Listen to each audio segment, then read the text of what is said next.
હવે એવું લાગે છે કે પાક્કું ચોમાસું બેસી ગયું છે ગાઈસ, અને અમારા જીવનજોત પર તો ફૂલ જોરશોરથી વરસાદ આવી રહેલો છે. આવો ને આવો વરસાદ ચાલુ રહે ને તો મને તો એવું લાગે છે હાથીઓર પાર્ક પાસે પાણી ભરાઈ જાય. હાલ અમે તો જઈએ છીએ જોબ પર. અમે લોકો છે ને કોર્પોરેટ મજદૂર કહેવાય છે.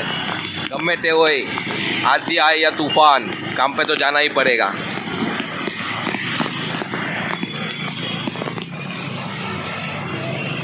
આ મેટ્રોના પુલને તો બરાબર પાણી મળી જવાનું છે. એકદમ પાકા પાકા પુલ બની જવાના છે. રોડ પર પણ ફૂલ વરસાદ છે ભાઈ. આપણે તો ભાઈ આ વરસાદમાં કંઈ સિગ્નલ બિગ્નલ પર ઊભા નહીં રહેવાના. ધીમે ધીમે ગાડી જવા દઈએ છીએ આપણે, બરાબર છે. રોડના બધા રસ્તા ભીના થઈ ગયા છે. જય હનુમાન દાદા.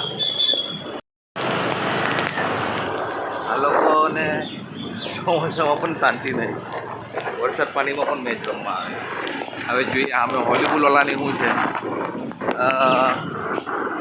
નહીં ભાઈ, હોલીબોલવાળા તો બધા ગયા ઘરે. કિચડ જ એટલું થઈ ગયું છે, હોલીબોલવાળા ખાથી રમવાના કિચડમાં.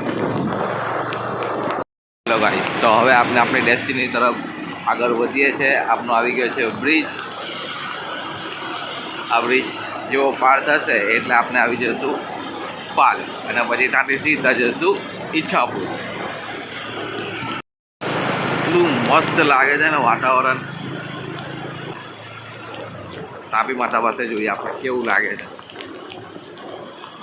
આપણા સુરતની એ જીવન રેખા કહેવાય છે તાપી નદી.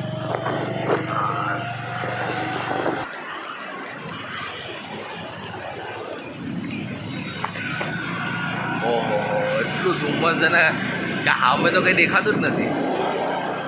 આ સાઈડ પર્સનલ જવા જોઈએ. ઓહ, આ બાજુ પણ કંઈ નહીં દેખાતું. વાહ,